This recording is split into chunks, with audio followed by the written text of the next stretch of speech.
And we have local governments, one in the south, one in the north, and the east and the west. And many municipalities who have interests and need to be a part of how the national park is governed.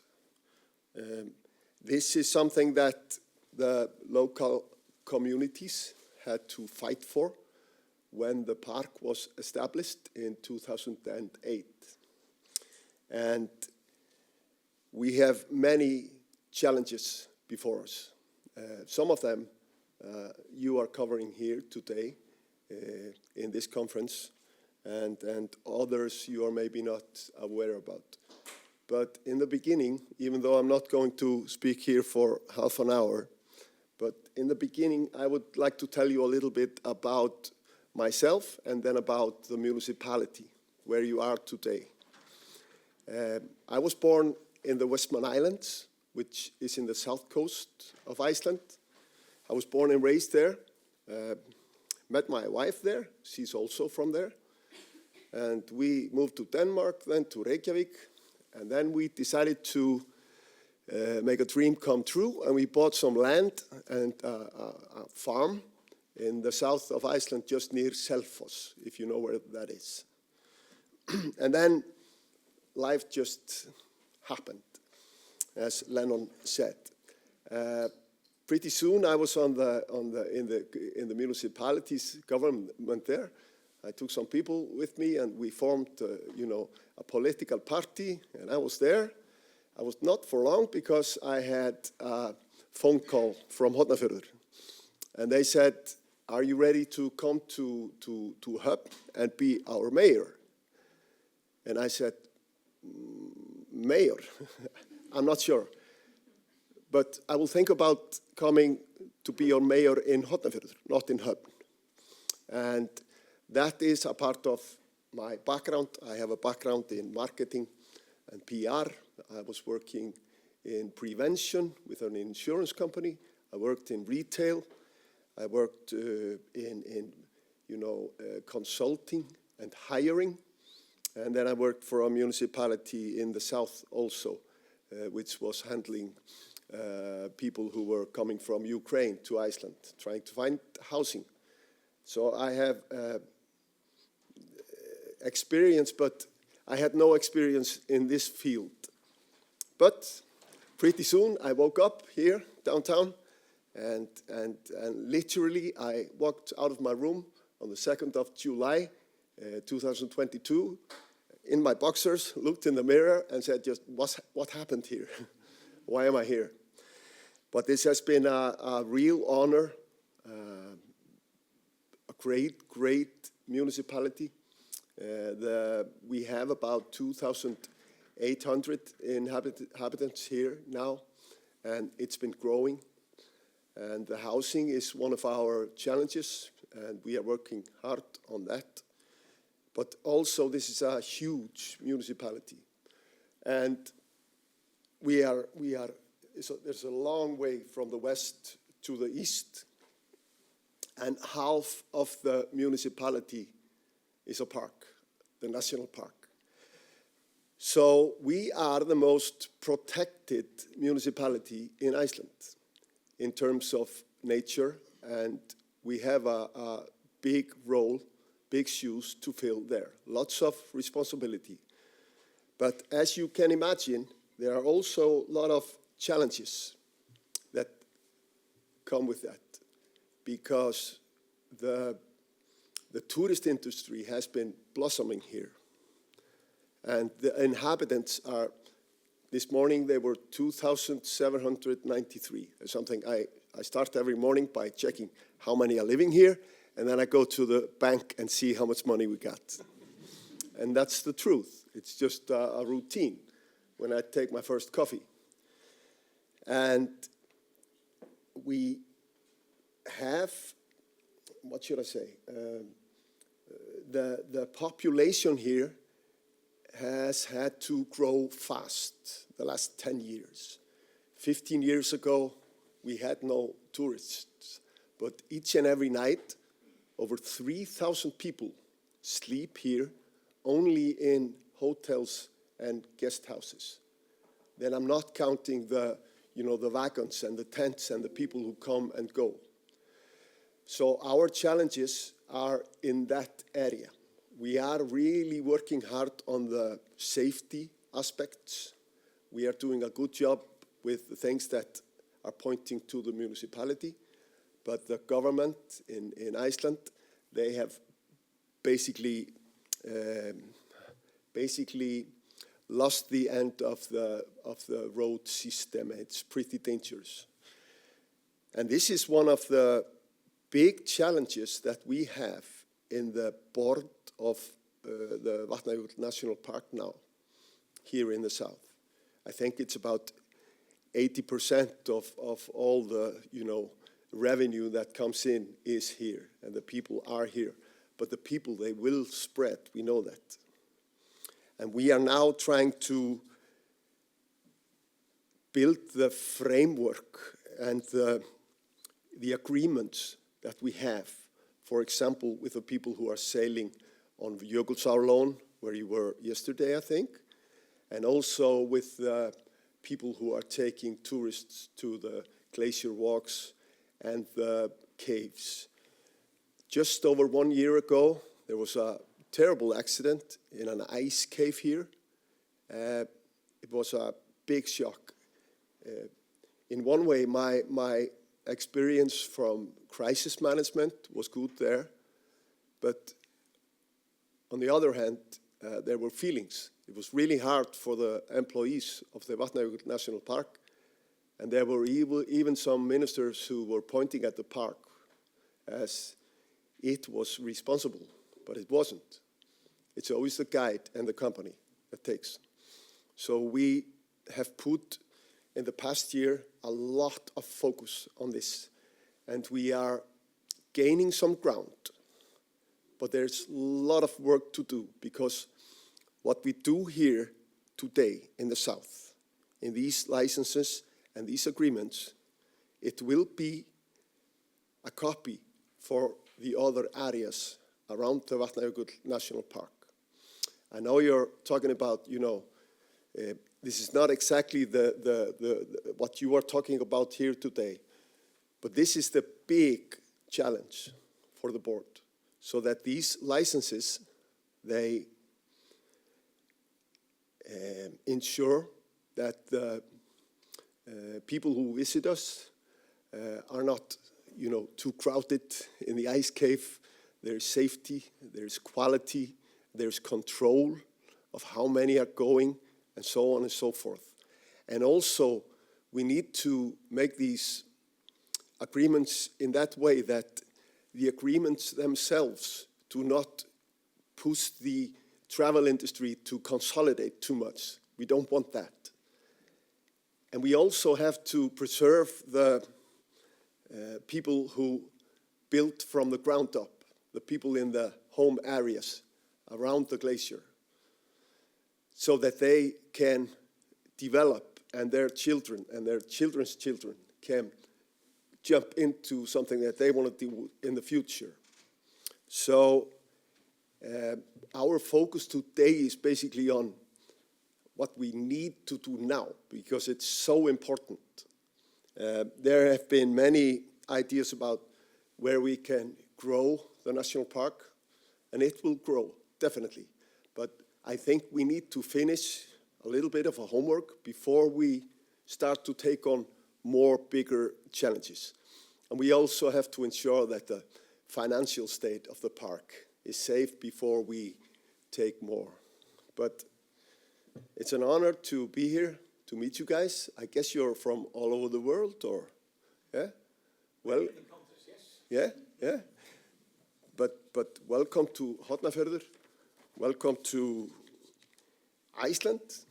And I hope you have a fruitful discussion here today and enjoy your visit in Iceland. I think it's about a week that you're here. So many people are actually for 2 whole years on the overall master's program. Okay. But this course is 5 weeks only. This course is 5 weeks, but some of them are on master's programs, and they will be here. Some are maybe exchange students. Exchange students, yeah. Okay. Some of them are for longer period, and some people even Some people for a long time, some for a short. You see, I'm repeating what he says because we have people online who don't hear what he's saying. I'm pretty used to this, so. from this program have actually become employees of the national park. Okay, that's brilliant. We are a good. So you have a big pool Yeah. here, potential. Yeah, we need people here. We need people, definitely. We are far away. And in a way, this is, Hornafjörður is kind of like Vestmannaeyjar in the Westman Islands. It's kind of, hub is a fishing community. And for the municipality, the future is pretty straightforward. It's not very complicated. It's just, we are going to be among the best in the fishing industry. Getting the fish, working on it, marketing, and then producing some new ways and new things. And then we will be the best when we invite people to come to see our beautiful nature, and we provide information about the climate change and the nature, and then we produce food and stuff for the visitors. And then there's one thing, because research is really important here for us. And in this house, we have great people who are doing marvelous research. And this goes hand in hand. It really does. And this will be one of the pillars, because the nature here, it's maybe not as alive as Grindavík, as extremely alive, but still, in other ways, it's more alive. You know, it's rising here. The glaciers, they are, getting smaller. And then we have problems with the hills. And then we have problems with the floods, and so on and so forth. So that, the research will be a key element in our future. But then we also have a great director here. And the movie industry actually has taken up, they have filmed a lot of movies here. And in Jökull alone, there was a opening sequence in a James Bond movie not long ago. And the last 3 commercials that were filmed at Vesterhot were Amazon, Tesla, and the VR glasses for Apple. So in a way, there is more demand for Hornafjörður than framboð, supply. There's more demand than supply here. And that's a luxury problem for us. The future is bright here. The people are wonderful. The community is great. And it is, how do you say it, like sjálfskapaviðleitni? Hvernig segir maður það? Huh? Self-preservation. They are really, self-preserve here. Yeah. People are really happy to move earth and build. And that's also one of the challenges. But I'm not going to speak longer. Great to have you here. Nice to meet you. Welcome to Hornafjörður, and thank you for inviting me. Have a good day.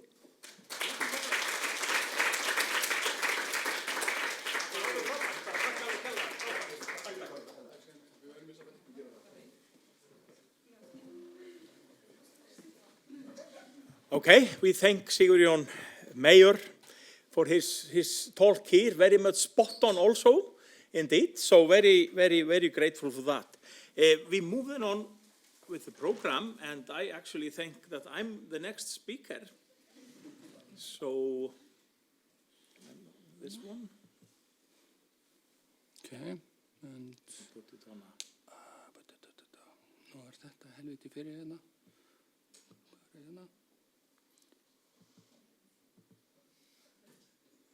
Svona. Great.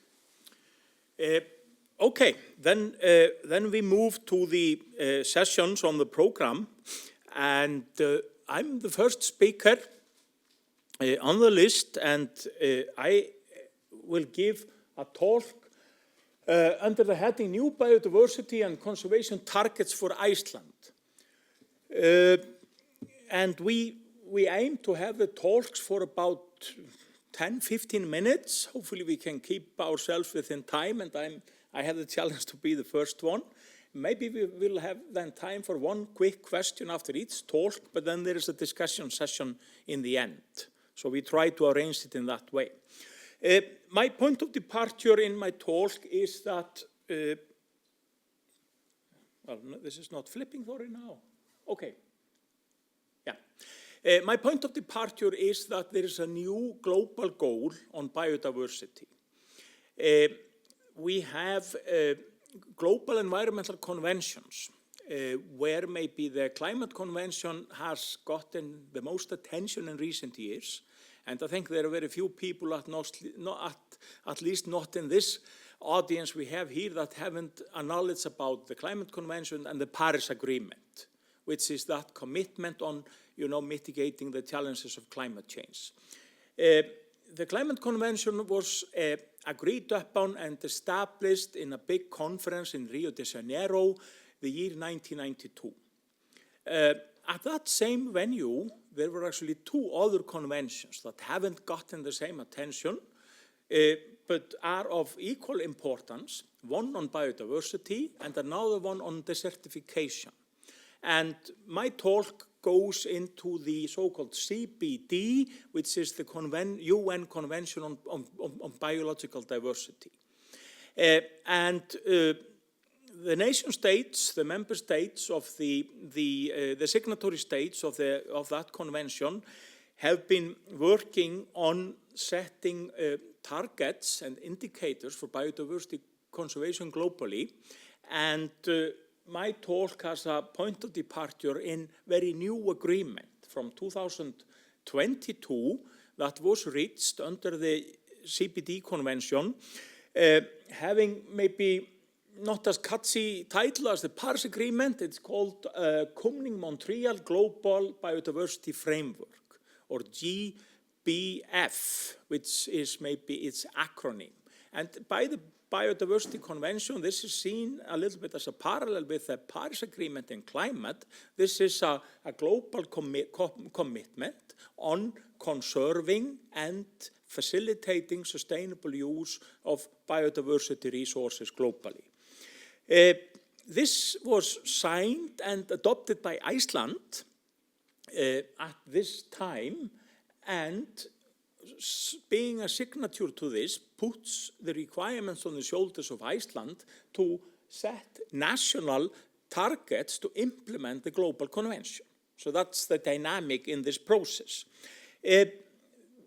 What I am also pointing out in this context is that one of the targets, target number 3, explicitly sets out that countries should conserve 30% of land, waters, and seas, which is the agreed global target, and not just 30%, but also 30% of this before the year 2030, which is actually within rather soon. I wanted then to examine a little bit how this can be understood and maybe decoded a little bit into the context of Iceland, where Iceland is positioned towards this new target.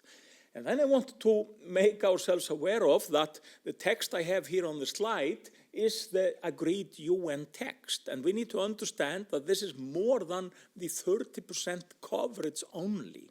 There are more topics within the agreed target than only the spatial understanding of the 30% of all lands, all seas. And that is what I wanted to examine a little bit in this short talk, because we need to recall, and that's what I have put into in bold, this is prior to the year 2030. This should be especially areas of particular importance for biodiversity and ecosystem functions and services. And then reading the bold text, this should be effectively conserved and managed. This should be ecologically representative. It should be equitably governed. And this includes protected areas and other effective area-based conservation measures that I will talk about. So this, we need to have an understanding that this is not just about the 30% target, but there are also other components, that are a part of this new global commitment. And also connecting here indigenous peoples and local communities. In Iceland, we don't have indigenous people. They are per definition, that's a formal standing of Iceland actually, so there are, but obviously we have local people. So, the local communities are a part of this. Very quickly, because we don't have that much time, as I understand, just the current setting of Iceland. We have now approximately 22-23% of Iceland protected. One of the challenges as we speak now is that this needs more scrutiny. We don't have the absolute exact to the great detail area coverage of protected areas of Iceland. The governmental report from 22 says 22.8%, but the tricky thing is that some of the protected coastal areas in particular might in some cases also include marine environments. So there is a necessity to do a more thorough scrutiny because now we are talking about sort of explicit targets, so we really get this fully right to that detail, But this, I would say, is now what I find as the current government target. There's a different figure where, if you look at it in the international databases, but this obviously is important thing to have accurate in context of Iceland, and this relates especially to the coastal areas where that interface between what's land, what's sea has to be clarified. Iceland is acting upon this new commitment, and there is now an ongoing process to set a new biodiversity strategy for Iceland. It has been an ongoing work for a while, first with a green paper, which is like a stock taking, and now a committee that I was proud member of actually submitted its draft to the minister in June, and that draft has now been out in a public consultation. Quickly, just boiling down, the suggestion by the committee and then taken on by the minister to the public consultation process is that, yes, Iceland aims to fulfill the new global commitment. We aim for 30% as well. And that is not very much outlined in the report, but that target is there. So we can say that if this will not change once this is being completed by the ministry, this is going to be a target set in the national policy for Iceland. Okay, and then a little bit about decoding maybe some of those things are within the text, because it's more than the 30%, And I wanted to dig into 4 key components of it. Firstly, where do we stand towards the 30% target? What about management? What about governance? And what about being representative of biodiversity, sort of? Because they are maybe the key pillars within the agreed text. Very quickly, because time is limited, the current protected area state of Iceland is something in the scale of 22-23%, as I said earlier. I didn't provide any calculations in this talk, but I have done that on the side. And I think I would be very much in a position to say that Iceland is rather well aligned to meet the overall 30% target before the year 2030. We have a roster of some proposed protected areas. We have, even as the mayor was mentioning, we have also suggestions to add to the current protected areas we have, and then maybe directly connecting to one of our upcoming speakers, which is Helga Hvanndal here later on. There is a great promise of the so-called OECMs in Iceland, which are alternative structures of governance established for water, land restoration, something like that, that can contribute to biodiversity and nature conservation at large. And there is a new opinion poll from Iceland, what the general public of Iceland says about sort of more protected areas. From 22, from Maskina, and 51% wants more, and this is obviously just a question. do you want more protected areas? And 51% said yes. The question is, should more areas be protected? And then the gray is, this is appropriate, and no more, a bit few, So I found this a bit interesting observation into this. Yeah, now the time is running, but the mayor was a bit late. Effective management, we have very many components within sort of the possibilities of seeing effective management. The time is short now, so we will not have the time to dig into that. But I think a lot of that will feed into Jukka's talk, because he will explicitly be talking about effective management later on. But this part of this is something where Iceland has done a lot. I'm not saying this is perfect, but there's a lot that has been happening, and I have listed up many of those measures that are in place. We have also many components of good, inclusive governance. We have a governance diversity in our protected areas. We have good examples. We have also top-down. So boiling that down very quickly, Iceland has all the opportunities to include principles of good, inclusive governance in its protected areas, if it so likes, because the foundations for it are already there. And maybe the best example is Vatnajökull National Park with its co-managed model. The prospects for this aren't as positive as the others, The as stated, importance for biodiversity, ecosystem functions and services. Some ecosystems are rather well represented in the Icelandic protected area state. But as you know, and we have discussed, and now we have seen, vast part of it is glacier.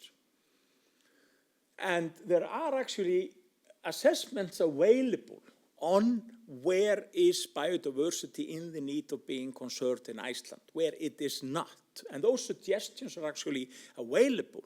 So there is a material to act on it if there is a will to do it. But there are very many gaps. And once it comes to geodiversity in the context of conservation, we have also, actually differently from biodiversity, we have just gaps in knowledge, gaps in understanding. So summing that up, and now I'm happy to be chairing the session, because now we have used 2 more minutes. Just a very quick sum up, Iceland towards the 30% target is well placed to reach it. And I didn't mention in the beginning, this is terrestrial. We're not talking about the marine environments. This is terrestrial inland waters. Effective management, good inclusive governance, yes, we have a lot of foundations in moving ahead with that. But once it comes to being representative of biodiversity and that type of things, that's a bit more sort of sad story, and more things that needs to be done. So thanks. This was a very quick sort of summary into this.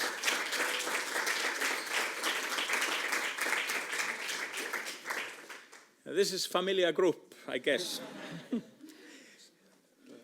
We will not allow any questions to this current speaker now. He can be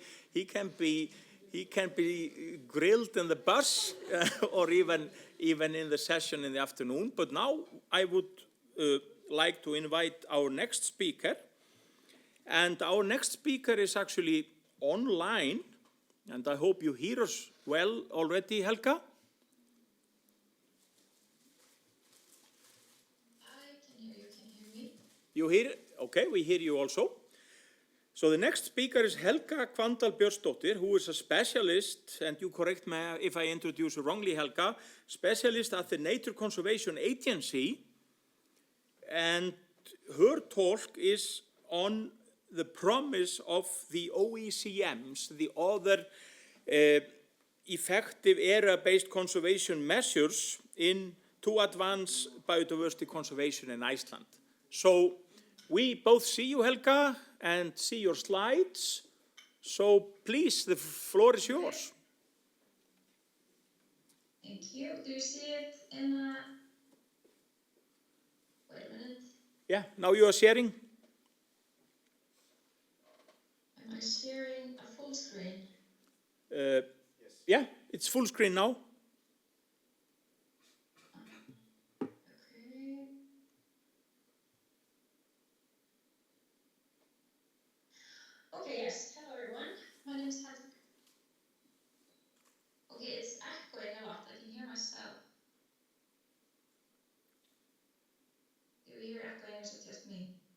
We hear you. Okay, all fine. Okay. Okay, so hi, you're correct, Jón Geir. I am working for the Nature Conservation Agency, and which used to be Vatnajökull National Park, but since January, Fyrir ekki Helga, it is now. Helga, þú þarf sennilega að mjúta þig, sko, nei, ég þarf að mjúta mig, hérna, ok. Og ég var að mjúta á.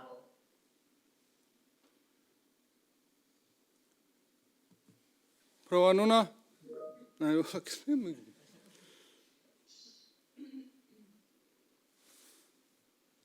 haltu bara áfram, haltu bara áfram Helga, ég að prófa að mjúta hérna hjá mér. Já.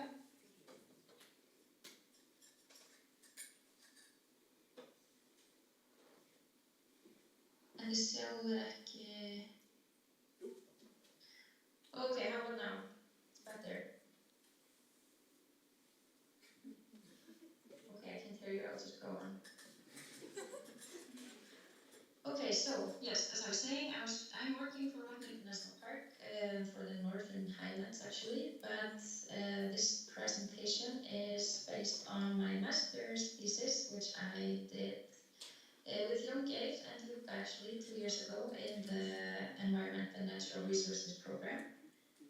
And I really don't need to go over, because you, Jón Geir, were talking about the UN Convention on Biological Diversity, so I can skip that and just go straight into the OECMs, which you mentioned before.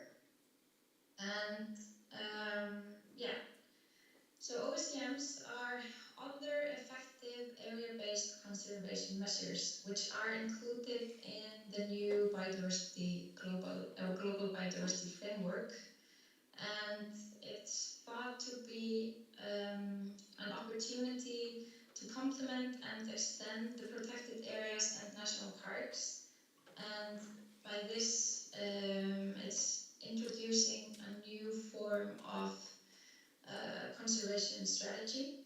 So both in order to reach the 30% goal by 2030, which is very important, but also by doing it by including a larger part of the society, as Jón Geir was saying, to include local communities, indigenous peoples, and to spread out the management of these areas and to strengthen the existing national parks and protected areas, of course, everything with the aim of enhancing biodiversity conservation on a global scale.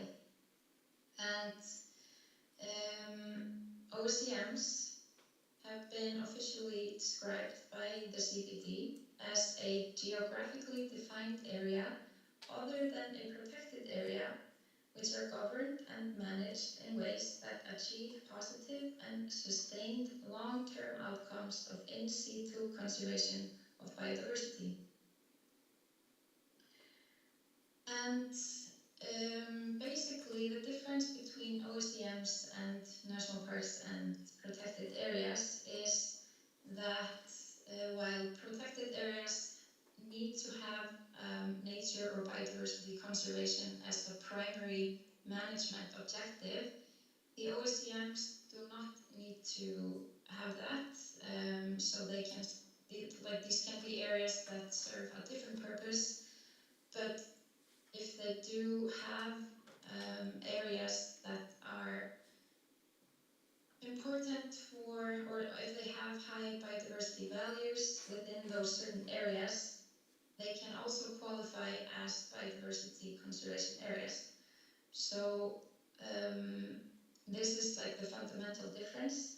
And so an OECM cannot be a protected area and vice versa. So this is how it's made up for expanding and complementing the existing network, the global network, and of course what we have here in Iceland as well, the 22%, which is done in this way of protected areas and of course our national parks.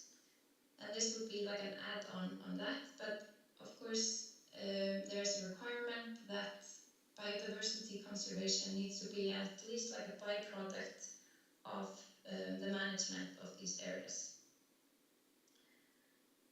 And so, yeah, like Jón Geir told us before, we are now currently in a 22% terrestrial area-based conservation, and they are all governed by two different governmental institutions, which are the Nature Conservation Agency and Vatnajökull National Park. It used to be 3, but since Vatnajökull and the Environment Agency collided in January, they are now 2.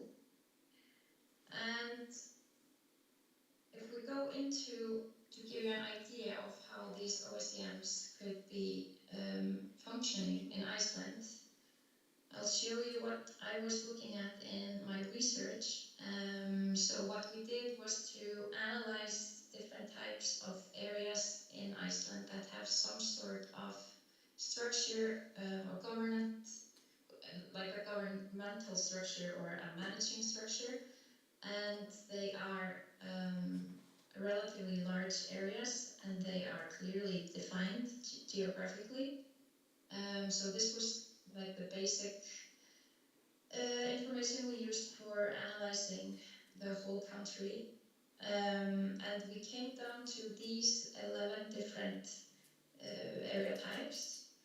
So as you can see, they're quite diverse. It's water protection areas, municipal spatial planning areas, the Natural Heritage Register, and so on. And all of these areas have many things in common, but they're also very diverse, and in their daily management plan they are doing something completely different, some of them at least. But they all have some promise of maybe being able to become an OECM. So by analyzing them, we summarized it into this nice tablet here. And it was a very positive outcome actually, since many of them met all or many of the requirements that we made. And you can see some of them did not meet certain characteristics, but overall there's a lot of green color here, which is good, which means that they are meeting the official criteria that is a necessary requirement for a candidate or an area that could possibly become an OECM. And these, I forgot to mention that the IUCN made like official guidelines for management, like for management or for countries or for anyone interested in analyzing areas and to see if they would be able to become a OECM. And these are the guidelines that I was using to make this research. And so it was very nice to see how many of these areas were actually meeting the requirements, which gives the promise of Iceland using this strategy found in the UN CBD Convention to use within their national biodiversity strategies and action plans. And there were 4 candidates that met all of the characteristics that I was looking into. And those were Hilmar, recreational area, forest reserves, soil conservation area, and then water protection areas were also, met all the requirements. And actually, most of them have a very efficient and robust governance and management systems, besides 3 of the candidates. So overall, there was a great potential that we had from this research, which would definitely be a great add-on for Iceland to include into strengthening and complementing the existing and ongoing biodiversity conservation. So maybe to sum it up, I should note that I did not do any ecological research on these areas. but as the nature of these areas is very diverse and they have vast characteristics, for example, the religious properties. So I don't know how familiar you are with this, but the church owns a lot of land in Iceland. Some of them are huge areas, and they, of course, there can be areas of high biodiversity value. Same goes for the land restoration areas, water protection areas, and many of these areas have a very robust, sometimes even legal systems that are protecting the areas already, but should they want to become a OECM candidate, they of course will need to make some new targets, goals and regulations even for their management to ensure the long-term and effective conservation of biodiversity in these areas.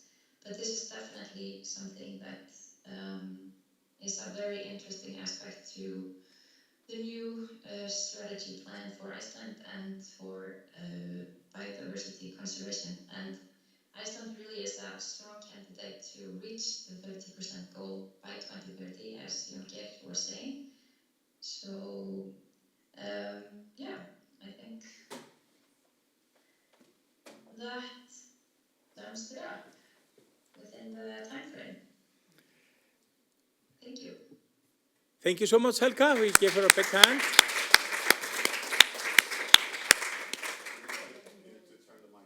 Yeah, where do I do that, sorry? On this machine or?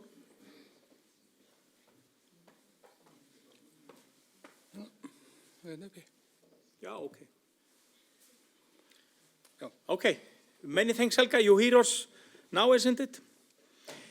I think in the sake of time that we take the questions just in the end, because otherwise we will be, the speakers are using the 15 minutes very loyally, you know, but it will be a bit narrow. So I think I introduce then our next speaker, which is Jukka Siltanen, who is a PhD fellow at the University of Iceland and also works as a ranger in Vatnajökull National Park. And he is talking about, so I get your title very correct, the IUCN Green List Self-Assessment Preliminary Findings from the Icelandic National Parks. Please, Jukka, the floor is yours. Did something happen to my employer in the last 15 minutes? So, yeah, let's just get going here. All right, so this is part of my PhD research, and these are preliminary findings. And as they are preliminary because I'm still waiting to do one more interview. This person, if they are online, they know who they are. Please disconnect now so that seeing this presentation will not affect the interview, okay? Let's get going. So, we are talking about management effectiveness. That's kind of the main theme. Management effectiveness is basically a way to look at the processes. Are we managing the parks with good processes? And do I need to be closer? Yeah. Are we managing the parks with good processes? And are we achieving the conservation outcomes? I'm also interested in sustainability and how that connects to the park management, because that's something that's kind of referred to sort of here and there, everywhere. Are our parks sustainable? But there's very little research actually to say what is a sustainable national park. IUCN set up this green list standard very recently. I will come a little bit into that, but kind of as a global standard for management effectiveness. And we actually tested sort of a pre-release self-assessment tool for this standard. So the IUCN is going to release that most likely in October in the World Congress. Going a little bit back, this is the IG target that was for 2020. In regard to management effectiveness, it said that 60% of all the protected areas should be assessed for management effectiveness. 17% of protected areas managed to reach that. The Montreal 2030 target says that 100% of the protected areas need to be evaluated by 2030. So it's a very ambitious target. Another interesting thing in regard to sustainability that was added to that was that the sustainable use which is happening inside the protected areas must be sort of aligned with the conservation values and sort of with the lives of the local communities and with the indigenous people. So that's actually very relevant, for example, here, and that was not in the previous target. So that kind of gives us something to work with in terms of sustainability. The management effectiveness evaluation studies, they have been super, super diverse. Even inside Europe, we have 40 different frameworks, how to measure that, plus all the other global ones. Most of them are usually some kind of surveys, evaluations done by 1 or 2 park managers, and it's been criticized that it's somewhat subjective, because usually they are not in any way verified or standardized. They are all collected into one global database managed by the Protected Planet, but many countries like Iceland, who actually has quite a good national framework, they don't fill in the information there, so we don't know where we are in the world at this time. Sustainability in the protected area context. So very few studies, I've linked some of them here, but let's take sort of for now, for this session, like the number 2 as sort of a working definition of what it means to be a sustainable protected area. So we're trying to integrate the 3 sustainability pillars, and like we're seeing where that goes. The green list was established 2017. Right now there's about 90 sites in 60 countries, so it's still very much sort of like expanding, very, very, very small portion of the countries even, and these established certified sites so far, but it is gaining interest, and the IUCN is pushing it, and I'll talk a bit more about that. Kind of the main sort of, what would I say, goals is that, yeah, it's a certification system, so there's a third-party verification for the protected areas who want to enter this and want to be certified as a green-listed protected area, but it can also be used as a learning tool. So you don't need to get certified, you don't need to get verified, you can use it as a way to improve your protected area. Like, for example, in many countries, the protected areas can be maybe said that they are still quite far from this target. Maybe they achieve 30%, but if they use the green list standard, like over the years, if they can go from 30% to 50%, that can be a great benefit to the protected area, even though they still don't meet the criteria to be fully certified, okay? This is just an overview of the standard. There's sort of 4 main components, 17 sort of criteria and 50 individual indicators in this. And then you sort of like answer questions related to the indicators to see where you are. And if you would go into the certification, then you would need to provide proof for the evaluation or the certification committee of how you're filling each individual indicator. These are my research questions, kind of still a bit of a rough overview, but like I was interested in what is the experience of the park managers using this tool as a park manager tool, sort of like park management tool. How does it contribute to the effective management of the protected areas in question? So this was a sort of a pilot, a trial. How does it work as a sustainability standard? So like after doing it, which kind of parts of sustainability the park managers associate that with? And we are also like one of the first areas to ever apply this in an Arctic setting, because if you looked at the map, there was nothing in the Arctic or in sort of like upper northern hemisphere. So this is also a new area for this. So we were interested in seeing if there's anything interesting there. This is a sort of a rough outline of the study. So first there was an open webinar from IUCN. This was a collaboration project with the IUCN because the tool is still sort of proprietary for them until they launch it, hopefully in October, and then it's just going to be a public tool online and all the parks can use it, no questions asked.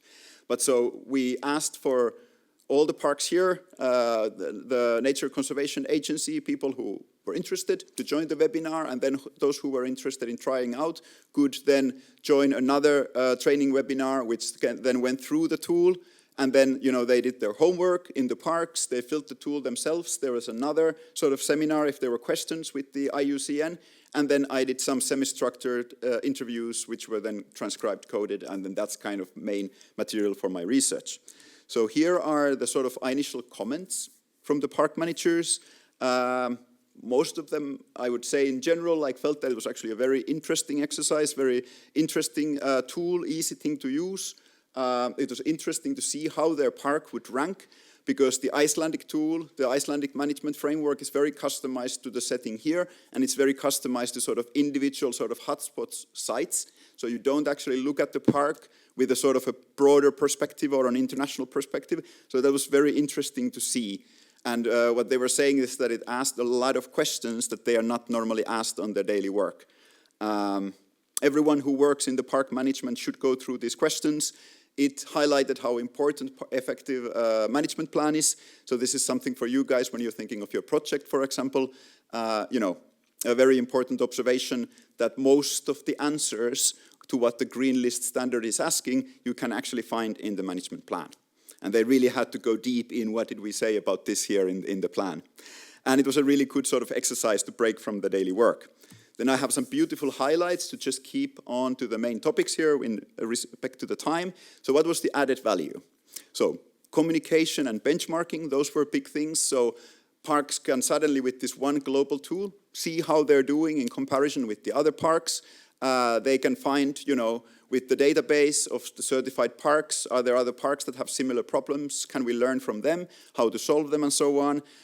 Many times was also commented that how this can help with the communication with the local communities, because sometimes they're having a hard time understanding why park does the way things they do. So with this tool, you can explain that these are kind of the global, you know, best practices, and we are doing well in these, and this is how and why we are doing it like this. Provide momentum sort of globally for, you know, increase, but also the quality of the protected areas. Help people feel proud of their park, whether you're, you know, working for the park or somehow just associated with it. And of course, the sort of bottom line for the Green List, why IUCN established this, was to distinguish the paper parks from the parks that are really achieving the conservation outcomes. Sustainability of the parks. So there were many themes actually that came from that, and not all maybe so far represented in the Green List standard.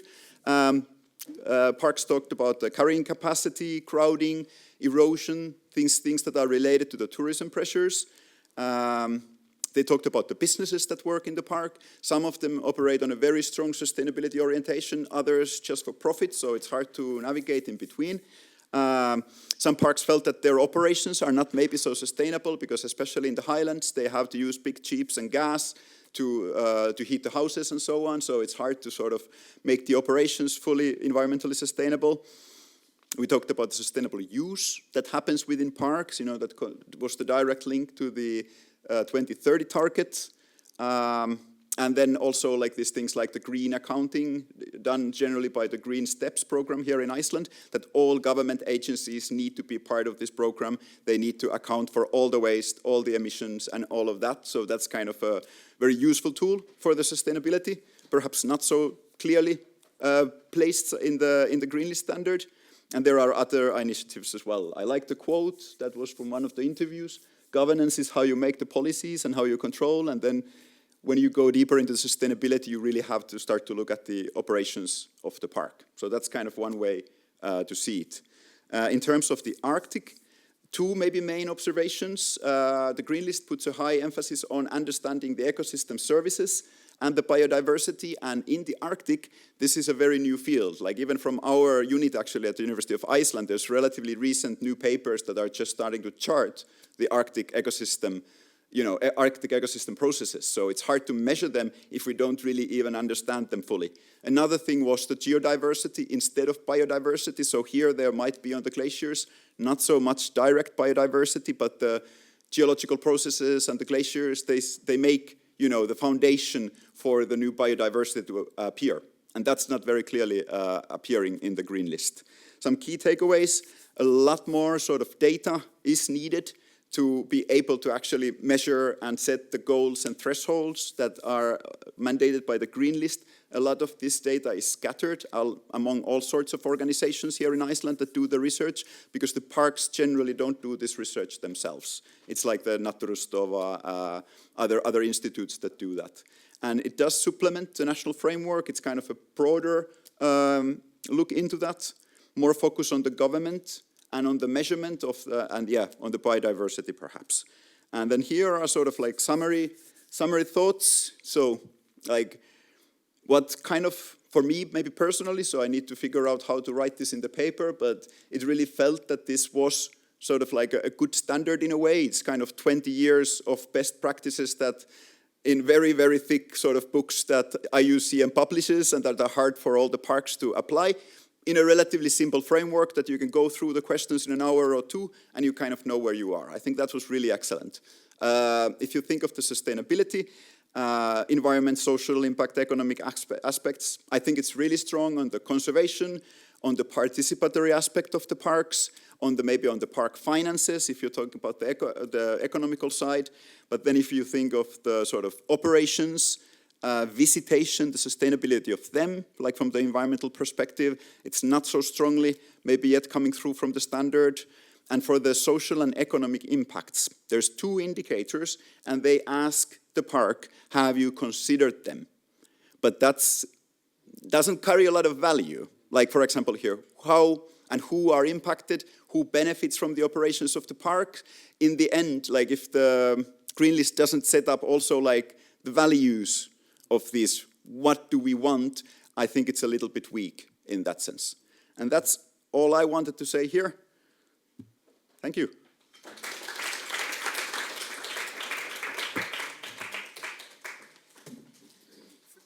Thank you, Jukka. Excellent, excellent. I think we do the same thing and we move on, and take the discussion in the end because we have 5 minutes backlog, so we keep it in that way. Those were the 3 talks that are coming from sort of the ENRs, Helga, former Jukka, myself. So now I'm very happy to introduce our next speaker, who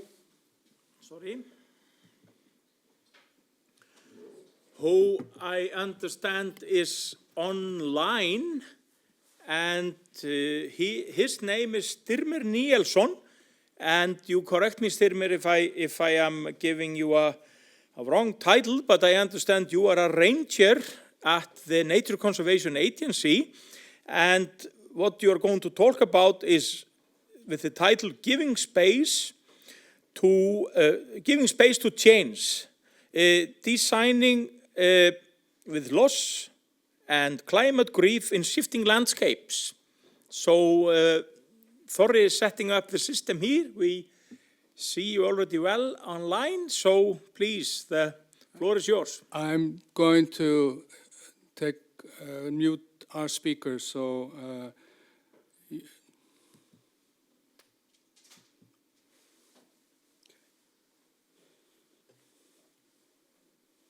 He is muted himself. Styrmir, þú ert mjútaður, þú þarft að kveikja á hljónumenn hjá þér, ég slekk hjá mér. Okay, do you see my screen? I'm trying to share my presentation. Okay, yeah, so my name is Styrmir Níelsson. I'm not currently working as a park ranger. But my title is landscape architect, I guess. I recently finished my master's in landscape architecture from the University of Copenhagen. And over the last few summers, I've also worked seasonally as a park ranger in Breiðamerkursandur and Jökulsárlón. This talk is about my research and my thesis, which was titled Emotional Ecologies, tracing the role of landscape architecture in a shifting landscape. Yeah, so this is me. I was working as a park ranger. This is taken at Fjallsárlón in September last year.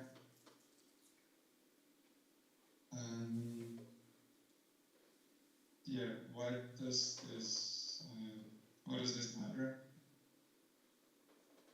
This project, it grew from working as a seasonal ranger at Vatnajökull National Park and seeing how people react to retreating glaciers and changing landscapes, and also based on a preliminary research project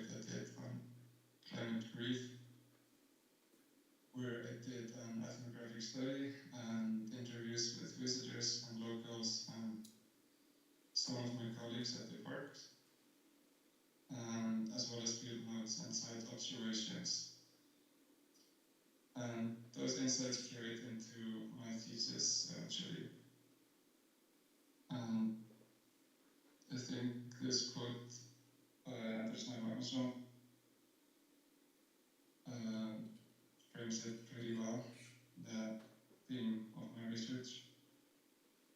The glaciers seem eternal, yet they are disappearing before our eyes. Their loss is not just a physical change in the landscape, but a profound shift in our relationship with time and nature.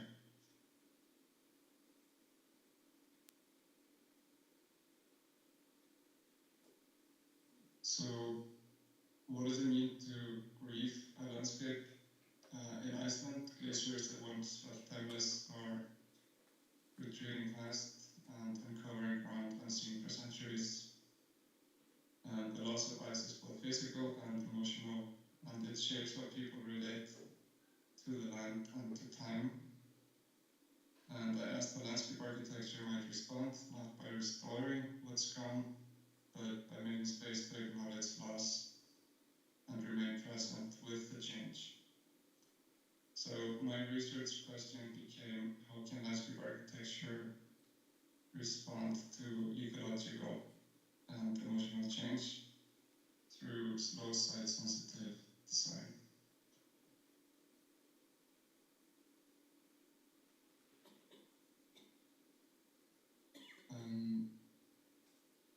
So the aim and the main objectives of my thesis were to aim to explore how landscape architecture can respond to emotional and ecological aspects of glacial retreat and landscape change, and to develop a design strategy and framework that integrates emotional responses and ecological awareness, to propose site-specific, low-impact interventions that adapt to natural processes and cultural context, to offer space for reflection, presence, and connection, and additionally to analyze the evolving landscapes of Vatnajökull, and use visual and temporal mapping to inform design.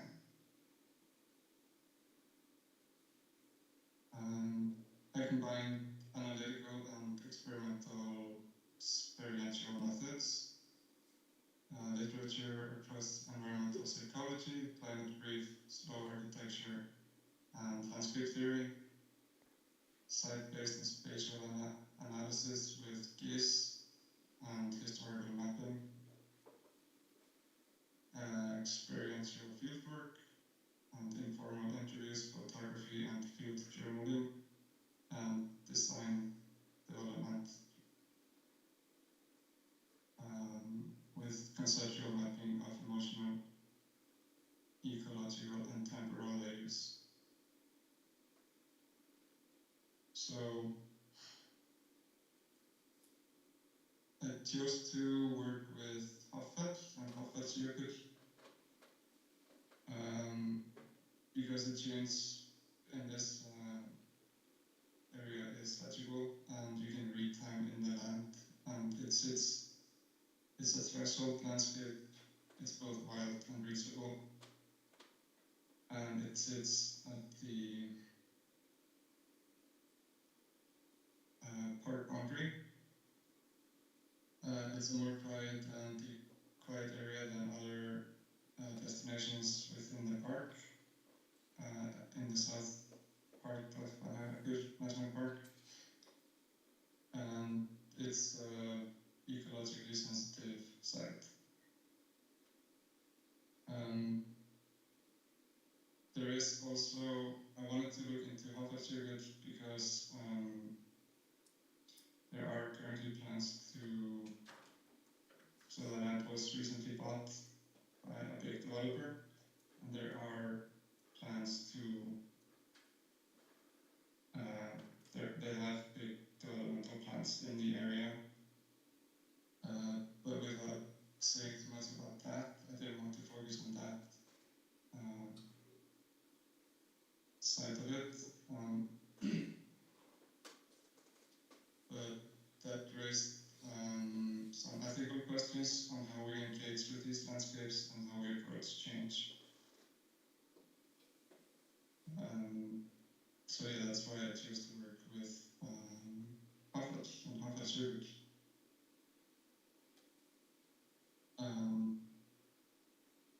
Yeah, my aim was kind of to offer an alternative approach from a nature-centric point of view with a nature-centric design.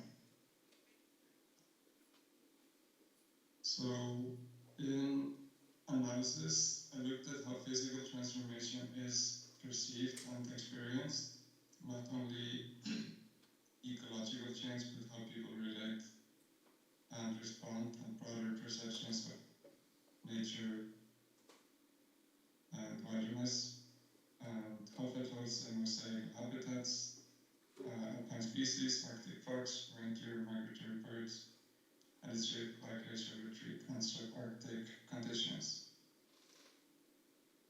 The wilderness perception mapping shows Hornafjörður as a threshold between high wilderness value and visible human presence.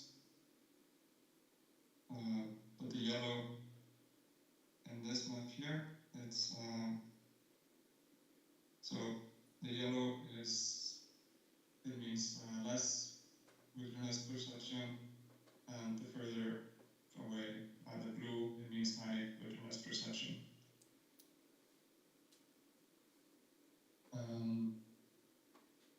So it sits at the threshold between high wilderness value and visible human presence. So it's wild and visible at the same time, and it's a dynamic threshold, and that overlap makes it a sign opportunity around proximity, transition, and noticing change. So the design strategy I came up with was to integrate principles of slow architecture and slow design with the Icelandic handbook on nature trails.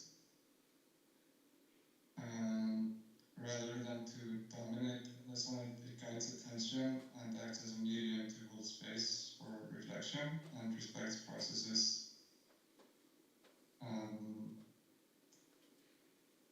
Some of these principles are designing with time, minimal interventions, encouraging presence and reflection, and local and contextual design, and following natural terrain, using local and natural materials, minimizing visual and physical impact, as well as protecting ground and vegetation, and encouraging environmental awareness. Of course, supporting safety and accessibility where that is relevant. So,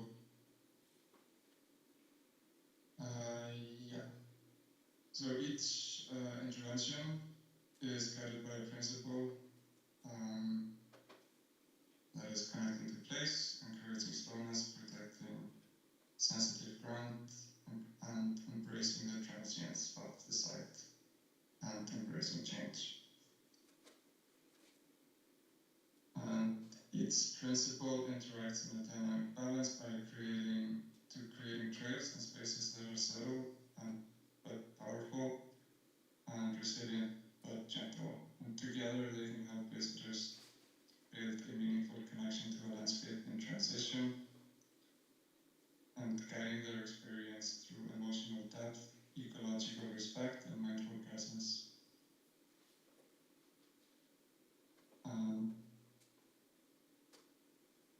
Some of these interventions are resting stones, interpretive markers for glacial retreat, viewing areas, gentle loops or indirect trails, low impact construction, natural color schemes, minimal signage, naturally aging materials, raised paths, removable structures, and of course drainage-friendly paths.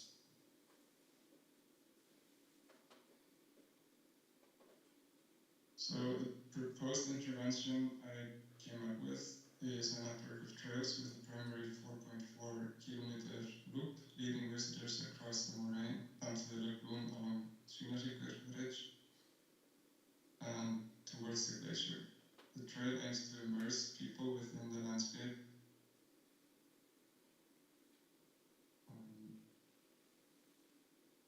and creating a deeper, more personal connection rather than viewing the scenery from atop.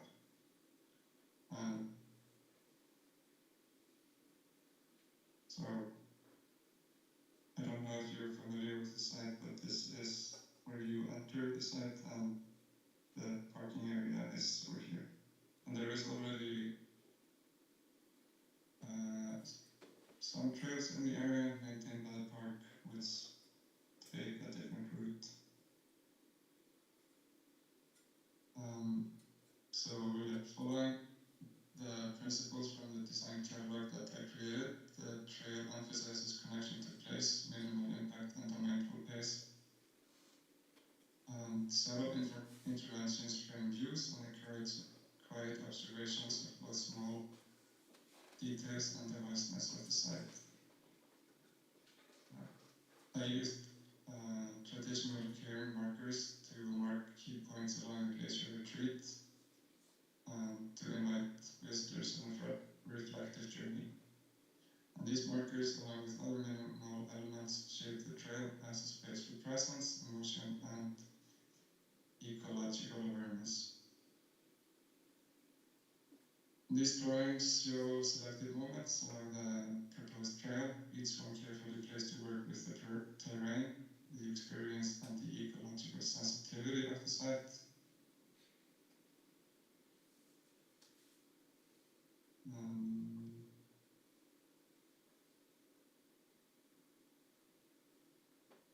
So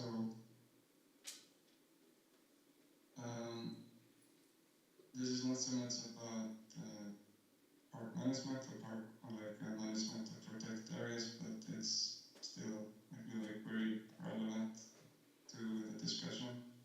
And it's a site that I feel like doesn't get talked about as much because we are, as a society, going through collective grief for our landscapes and because of climate change. So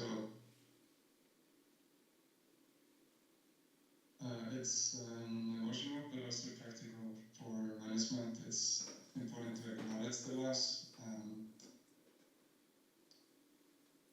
pays our attention and to protect the ecology of the sites. So, so it's challenging to turn grief into space without being too literal or heavy-handed. So I wanted to create very minimal interventions. The work suggests that design can act as a witness and a companion in a landscape of transition and a way to meet ecological change with care instead of detachment. And we can't restore what's gone, but we can design places that keep us honest with change to protect the ground and help people stay connected. And just to finish it off with a quote from myself in my thesis. This project is not just about design, it's about time, grief, presence, and the landscapes we belong to. That is it. Thank you.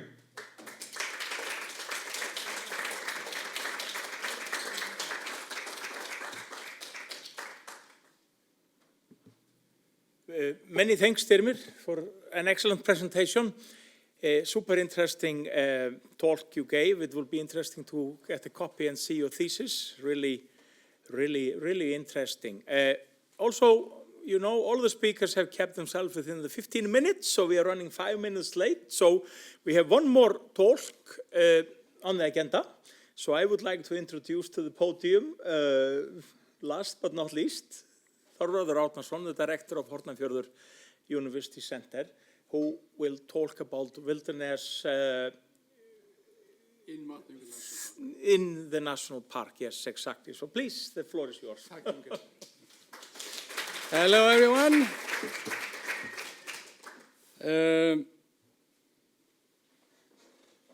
Let's find my presentation here. Okay.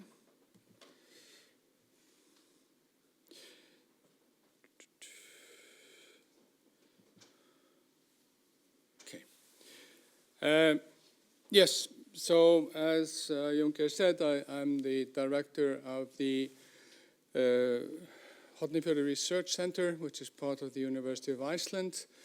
I also hold the title of Associate Research Professor in Integrated Environmental Humanities.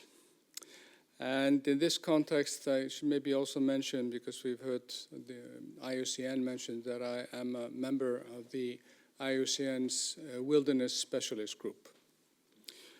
Sort of the starting point of my talk are two things. One is a book that I published just recently in Icelandic, and the title is Víðerni, verndun hins villta í náttúru Íslands. In English, it sounds kind of strange. Wilderness, the preservation of the wild in Icelandic nature. And this sounds a bit strange because we have wilderness and wild in the same sentence, but I won't go into that.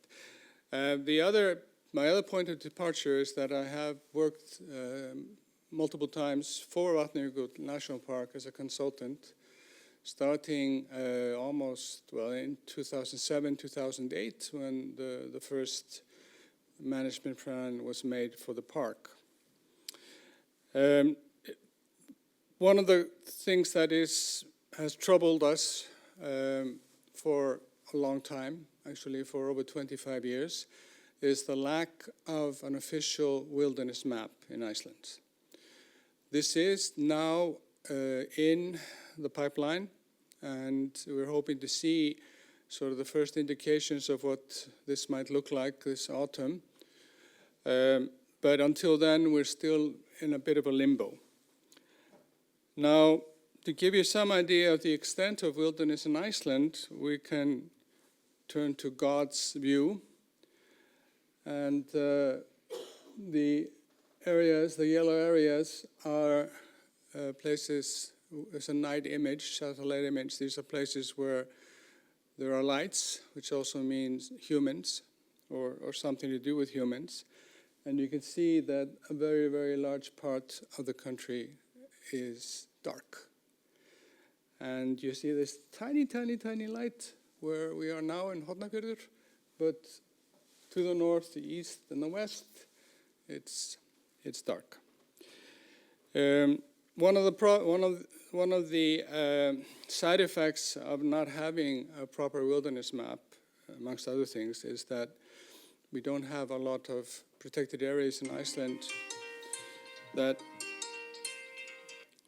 are specifically dedicated to wilderness management. These are equivalent to IUCN 1B protected areas.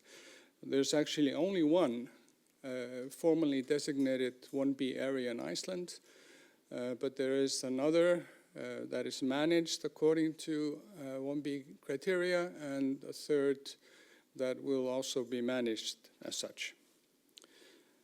Turning then to Vatnajökull National Park, one of the things that I was asked to do for the park was to help with the compilation of the application for UNESCO World Heritage status with regard to both wilderness and landscape, which are sort of my main research fields, we could say. And this is the outcome of that. This is a map. One of the things that I've been doing is trying to figure out a way to map wilderness in Iceland, and I finished that work in 2021, but I had a preliminary map for the Central Highland published in 2017, And on the basis of this, we were able to sort of look at the extent of wilderness within the highland part of Vatnajökull National Park. And this is what that map looked like. The red areas are wilderness.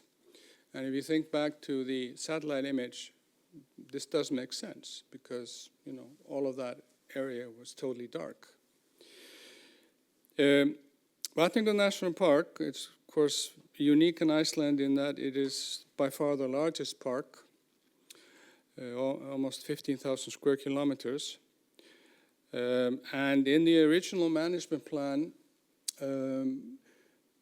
there was an attempt to look into wilderness, and the way things were solved then was to identify zones, management zones, which collectively are called Víðerni Vatnajökullsþjóðgarðs, or the wilderness zones of Vatnajökull National Park. And these have gradually been growing in number as the park has been extended. And but if you look into the management plan, you won't really find any spatial information about these zones. There are some very short descriptions, the name and then the short description, and it doesn't really tell you very much about why they are wilderness zones or what is to be done with them. The original source, and so far the only source that has come from the park, is a map of land use within the park that was issued around the time that the first management plan was approved in 2010. And so one of the things that I did some years ago was to try to look better into these areas and get a feeling for why what they were and why they had been demarcated the way they had been. And the short answer is that the number of wilderness zones in Vatnajökull National Park is dictated by the borders of the park, borders of the zones, and the borders of the zones are dictated by the transportation system. So it's basically roads and tracks in the highlands areas that provide the outer boundaries, and then what's inside the boundaries is in many cases classified as a wilderness zone. We also looked at, because the park was being enlarged, and we looked at some areas that hadn't yet been designated as Víðerni Vatnajökullsþjóðgarðs. One glaring omission is Vonarskarð, which I won't go into. It's a very complicated story. But there is also another area which is closer to us, which is not part of the park, but has been administrated by the park from almost the very beginning.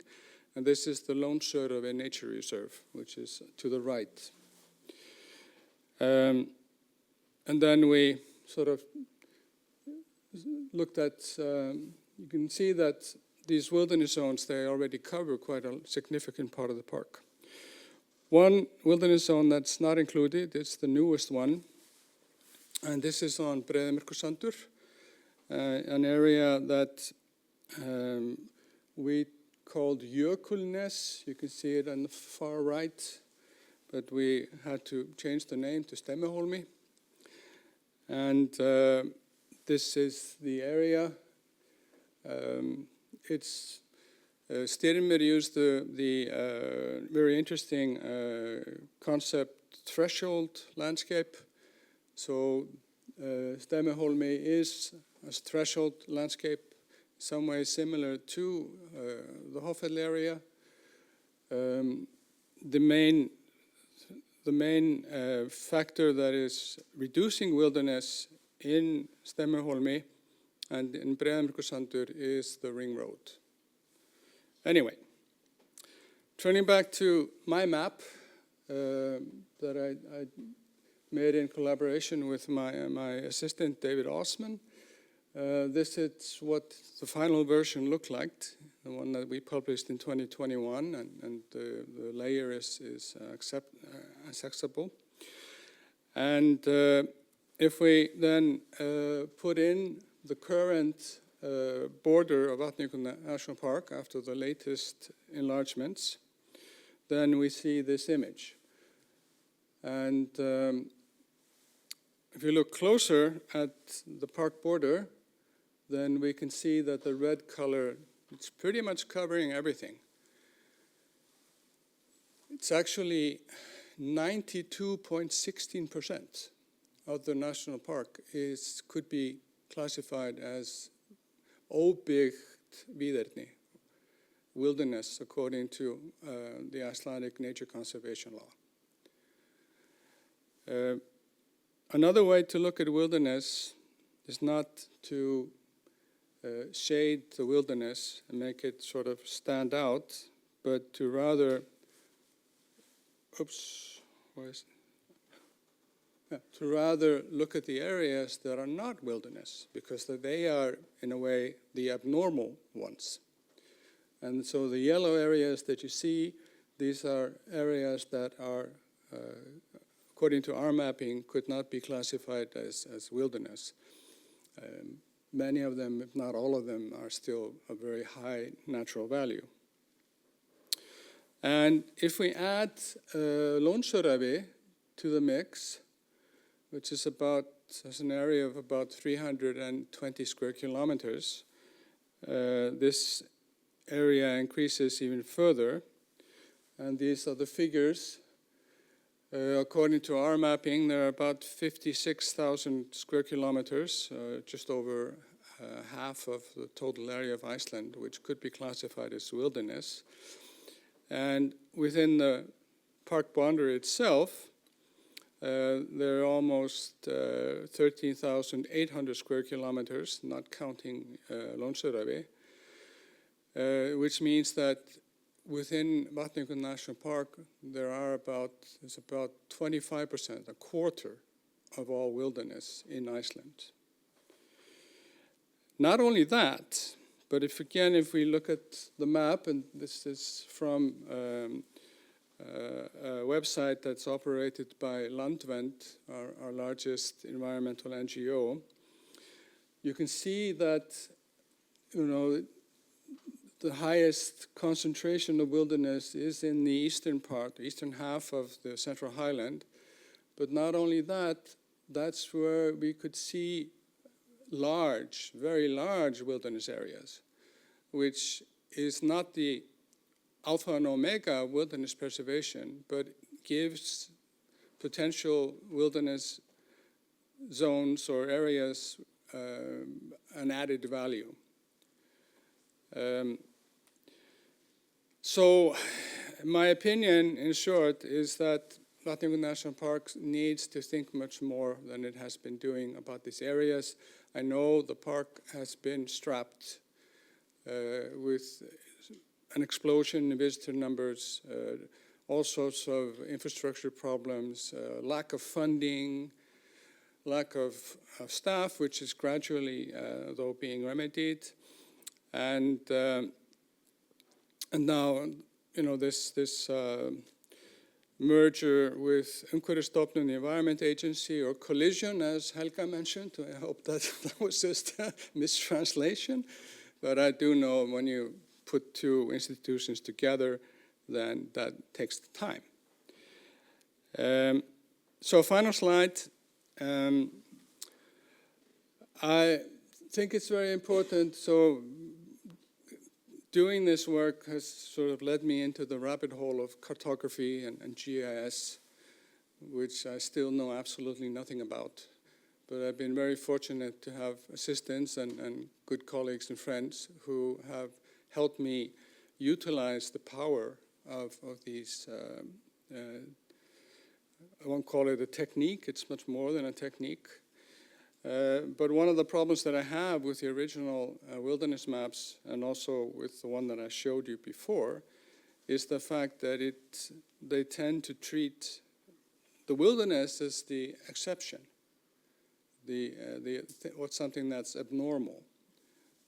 But wilderness is pretty much as natural as you can get.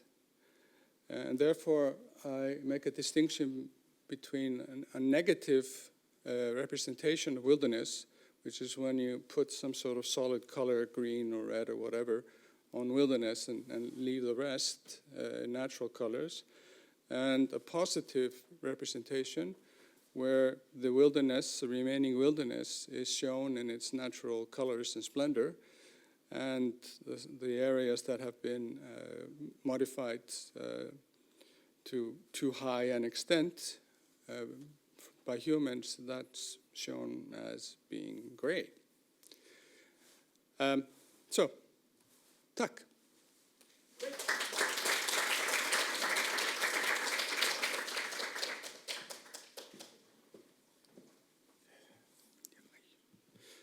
Já, núna verðum við eiginlega að taka við spurningum, endur taka spurningarna hér.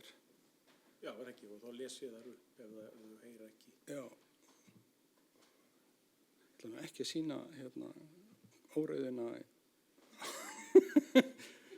á skjáni mínu, sko. Ég haft bara þau þannig. Já, eða þessa mynd. Já, þetta er ekki bara flott. Já. Okay. Okay, thank you so much, Þorri, for this extremely interesting talk you gave on the wilderness, and I think we then move over to our discussion part, and I would maybe just want to begin with opening the floor. If you have any thoughts or comments or questions, please, and also to the two speakers that are with us online. If there is anything you would like to ask? Yes, please. I was wondering, what is the objective for 2030? It's 30% of protected area. Sorry, I didn't get it. Why is the number of 30% of protected area and why not another number? Why 30 precisely? Yeah, the question is why there is a 30% target set in the global goal. Well, we don't have anyone here, I think, that can answer that properly, because this is set by the UN process that took years and years to negotiate. I know a little bit about what is behind. We have earlier goals from earlier target setting under it, called the IT targets that Jukka actually showed a few years ago, and they set actually 17% for terrestrial. So now the global goal is set to 30, and I think the reason is that it comes under the aura of the urgency of the biodiversity crisis we find ourselves within. And there has been an ongoing debate internationally for a while that we might even have the target more ambitious. And within this, there is even an aspiration for 50% of everything, being brought under conservation. And honestly, I think the 30% target is partly based on a scientific assessment what would be sufficient to sustain populations of many species, but also partly an outcome of negotiations where a lot of countries really thought that 50% was too much, 70% was obviously a bit low. So that partly explains, but obviously, that target setting is difficult. You could argue, and we could discuss lengthy, why isn't it 29 or 31? So it comes also with the understanding that this sort of exact or accurate number is maybe not the key thing, and partly my talk was to draw the attention a bit beyond the target only. This is also obviously not just the question of quantity. It's the question of quality. What are you protecting, in that sense? Yeah. Okay. Any other thoughts? Yes, please. Considering everything that was talked about by pretty much all of the presenters, and that Iceland does need to kind of increase the amount of protected areas, where do you think is most important to add new protected areas across Iceland that maybe there are lacking? Yeah, this people online was a question to, I think, mainly me, because I was talking about how Iceland stands towards reaching the targets, where would be the gaps, where would be the key priorities. In my view, the key urgency lies very much in more biodiversity-rich lowland areas, where we have an assessment already on the most biodiversity-rich areas that are lacking conservation currently, because the fact is, and you saw that obviously from the map, that a lot of the protected areas of Iceland, like in many other countries, are in marginal areas. They're in the highlands, they're in the mountains, where you have limited conflict of interest with other land uses. And once it comes to property rights, a lot of them are on public lands, land that is held by the nation, sort of, jointly central government, local government.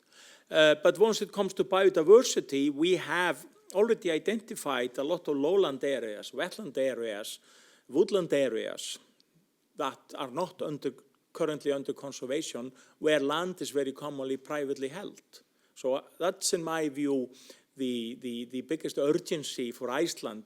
One thing is obviously to try to fulfill the 30%, but related to the other question, why 30, there is a lot of nature in Iceland that currently is not protected, and that's mainly those areas, in my view, if you put it into that perspective. You can also have protected areas being established when you have the aim, one thing. And I think that's important for this discussion also. And you remember our early discussion about how focus has transitioned. First, protected areas in the world didn't have an understanding of what's biodiversity. They were just beautiful areas. People connected to the Yosemite, rocks in California. That's not very much about biodiversity, and maybe not very much about any immediate threat to it either, actually. So we should not forget that aspect either once we're establishing protected areas. I advocate, I'm a biologist myself, but protected areas are not only a technical exercise. There is much more into it as well, the human social components. So on the question, from the strict technical perspective, would be those areas I'm identifying, but that doesn't exclude a lot of other beautiful areas that might have relations to the communities, to the people, etc., etc. Yep.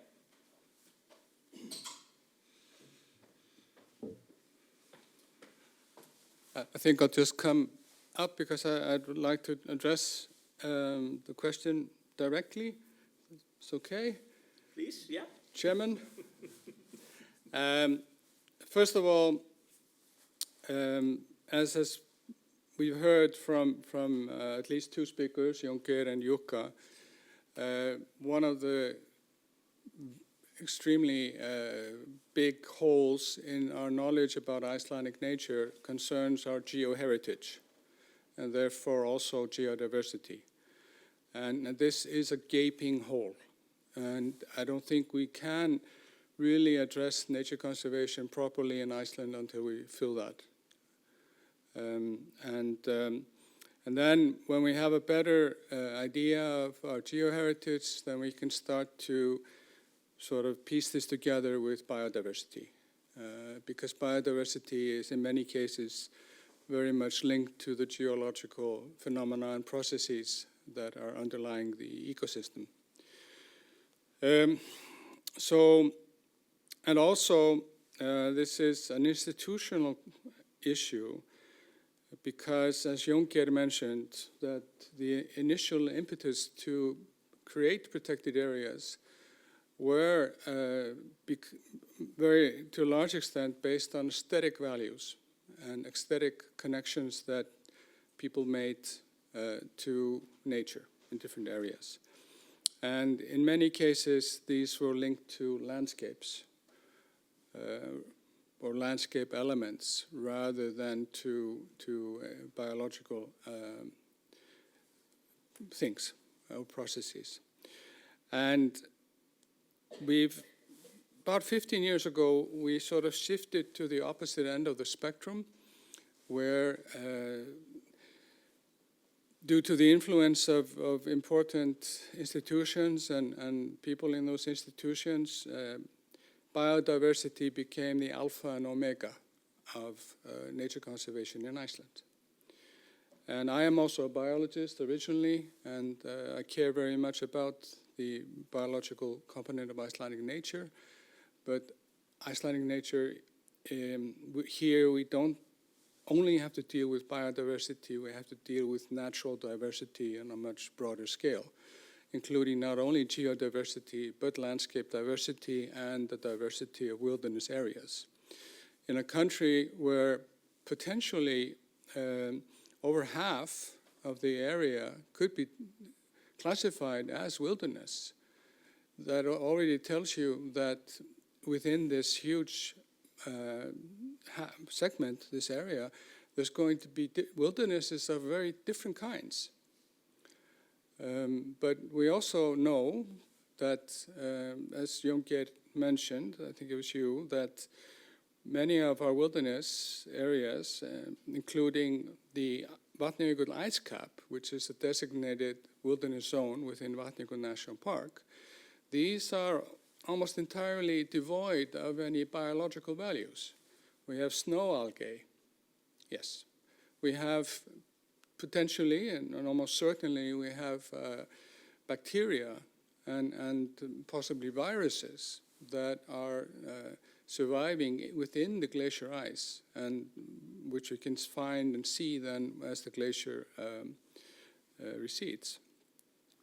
So, you know, can we count not only, and then the remaining wilderness areas there are in areas which are very poor, if we can use that word, in terms of the biology.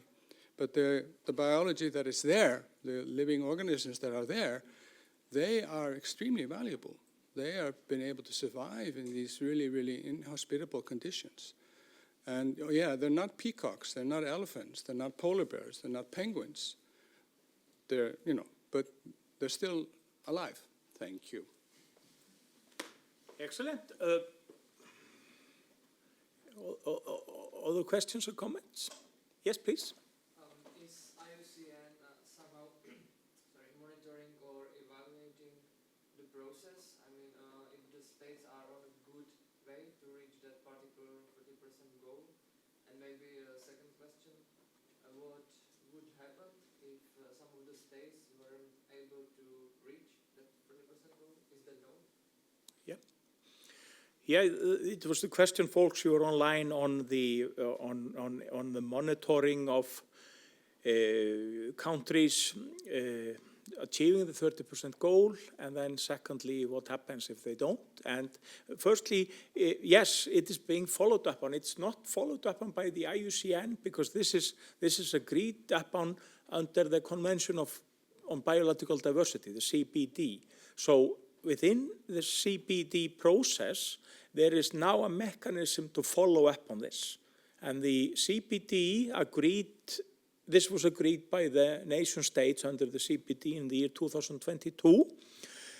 And the CBD has a COP, Conference of Parties, you know, the meeting of the countries every second year.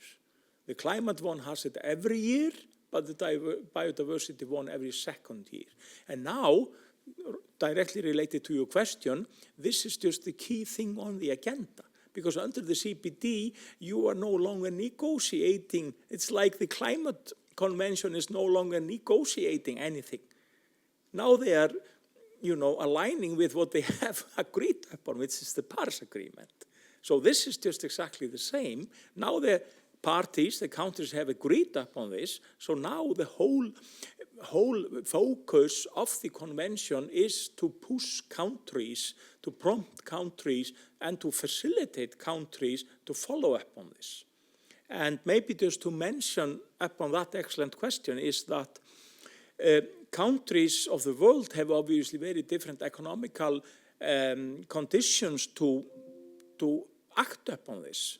And a central element of getting the agreement was a promise of a transfer of a sizable amount of money from the rich part of the world to the poorer parts of the world, just exactly as under the Paris Agreement, the Green Climate Fund with, I never remember the number of the billions of dollars, that was supposed to go into that. And that was one of the very complex topics to get the biodiversity agreement, was to quantify how much money needs to be transferred from super rich countries like Iceland to the poorer countries that in the end are maybe harboring the greater part of the biodiversity that we have. And that is still partly an unsettled dispute, But now, yes, this is the key theme under the CPD, and the biodiversity strategy for Iceland I was showing you that is in the making is also with a dual function. Yes, it's the national strategy, hopefully in the end, once it will be agreed, but then simultaneously it will be the communication document from Iceland towards the process. Because now Iceland is required to report, what are you doing, Mr. Iceland? Where are you heading? Why? And then you can get the questions, but why haven't you, What's the explanation? Because that goes to the second question, which is also a good one, because we need also to understand that those international conventions operate under soft power. There is no global police. We have even constitutions in countries that don't recognize anything above them, The Vatican is the exemption. There is someone up there, But like in the constitution of India, you cannot transfer anything to anything that is sovereign to the nation state. So most of that comes with soft power. And there is a distinction between the Climate Convention and the Biodiversity Convention, because the Paris Agreement is supposed to be ratified into legal texts nationally. The biodiversity one is more soft, so this is not the same legal requirement as the climate targets. And then it becomes much more shaming out, comparing, contrasting, Iceland wants to be on a pair with the Nordic countries. Then you compare them, obviously, and if we are doing very badly, it will be difficult for our Minister for the Environment to step out. So that becomes a bit the name of the game. And then those processes, as I was explaining you have to report things, you have to communicate. But in the end, nothing very bad happens to you. But the exemption is like the European Union.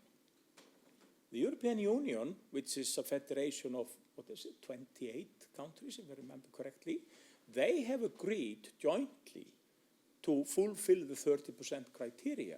And the membership of the European Union is a legal binding commitment. So the European Union countries that will not fulfill this, they will meet, the compliance criteria from Brussels. Within, But that doesn't have anything to do with the UN, compliance mechanisms, But soft power is actually the name of the game. So it's more the shaming role of NGOs to pinpoint, why a country isn't acting upon things and that sort of, processes.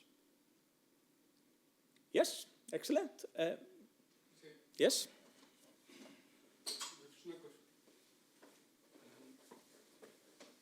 So 2 additional points. Now, in this context, and in the context of nature conservation in general, and especially management of Vatnajökull National Park, we need to remember that the areas that are undergoing deglaciation because of climate change are always growing. So it's not just the glacier that's growing smaller, but as it grows smaller, it exposes or reveals landscapes that are underneath.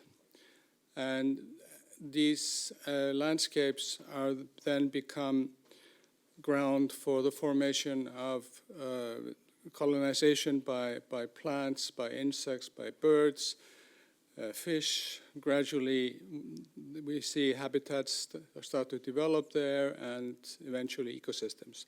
Now, this is, not going to change the big picture before 2030, but this, even if it stopped climate change or stopped CO2 emissions now, this will still go on for many decades. So on the bright side, there's going to be more and more area available for life.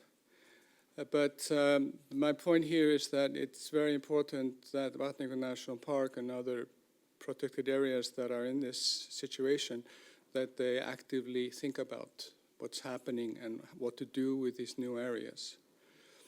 The other point is that, maybe just throw a question to you, if you were to establish the Highland National Park, which would have covered almost 40% of the country, would that have solved the problem? Yeah, we haven't discussed much the Highland Park in the class, but we will do that later actually. So maybe many of you are a bit new to that. But there was an initiative coming from the, the third last government we had, sort of. They wrote in their manifesto, so that was 9 years ago, they wrote in their manifesto that government, that was a coalition government of three parties from the left to the right. They wrote in the manifesto that they would, during their tenure, establish Highlands National Park. That would include most of the central highlands of Iceland. So it's like taking Vatnajökull and multiply by 3 or something like that,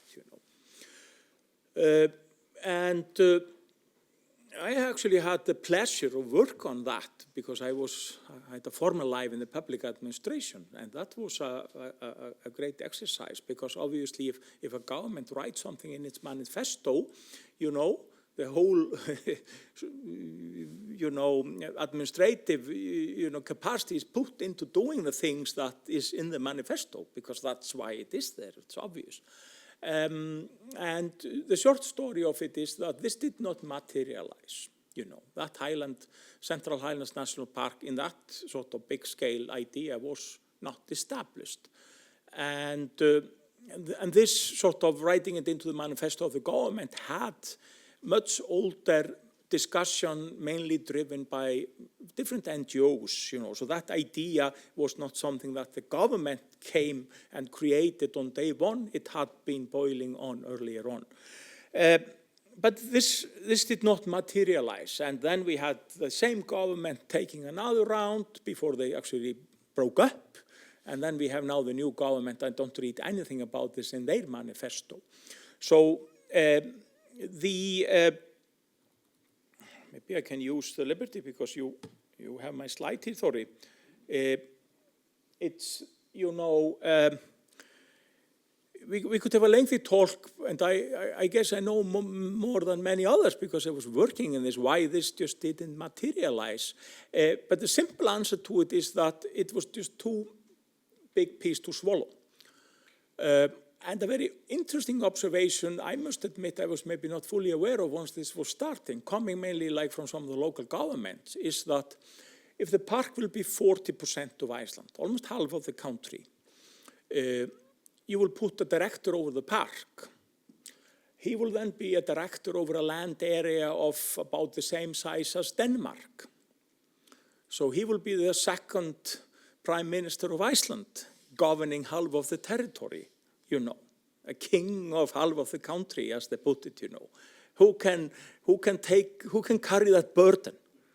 Whom can you, he is not elected, he is not a legitimate actor in the views of, so I think one aspect of it is that even though big parks can be great entities to govern, like I think Vatnajökull is an excellent showcase of, the success of Vatnajökull has been partly because it is bisected into 4 units, and then you have a co-management approach to it. And I think Sigurjón Mayor mentioned that that was one of the conditions in the eyes of the locals to get the parks. And I think that was one of the problems with the overall idea of trying to take, even though the government was ambitious, writing it in the manifesto, to take the whole thing as one big slice. I think the idea is still, I would not say dead. This is a great idea that most parts of the inner Iceland will become a protected area. But I'm not fully sure we can do it with one park only. So I think it requires, and that relates to my scholarly interest in institution governance, sort of, you need to, it did not work to copy the Vatnajökull model to the whole of it. You have about 20 municipalities, they have different interests, but we need to keep in mind, and maybe if I walk from the microphone, I can yell so you hear me, folks. You see the big part in the central part of Iceland is actually another very big protected area around Hornafjordur, Kerlingarfjörð, Þjórsárver, Guðlaugstungur in the north, you know. So that's a very big protected area that we can say that's a bit silent, you know. There's not much emphasis in it, you know. And that protected area is very close to Vatnajökull National Park. The local governments we discussed on the way here to the east, the local government in Hvolsvöllur, have stepped up now and claimed, well, Þórsmörk might just become a national park. Well, Þórsmörk National Park would then be parallel to Vatnajökull National Park in Skaftárhreppur and parallel to Friðlanda Fjallabaki, you know. So that would be my sort of a bit take home from this exercise. It was just simply too big to swallow. And that notion of governance, the king of Iceland, ruling half of the country, would be the complexity. But we will have more chat on this. But now it's 1:30, folks. I think we close for the questions, but I will give the floor to Þorri, the director, you know, the housekeeper here in Hub, to close the session, please. So the floor is yours, Þorri. You stay here. Yeah.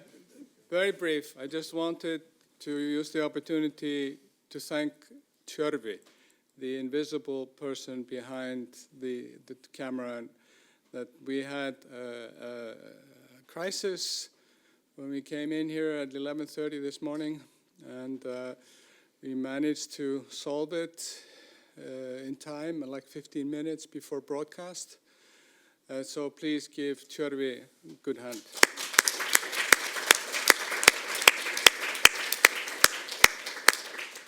And finally, if anybody's still out there, and those that are here at least, I want to, first of all, thank Jón Geir for this idea. This is his idea originally.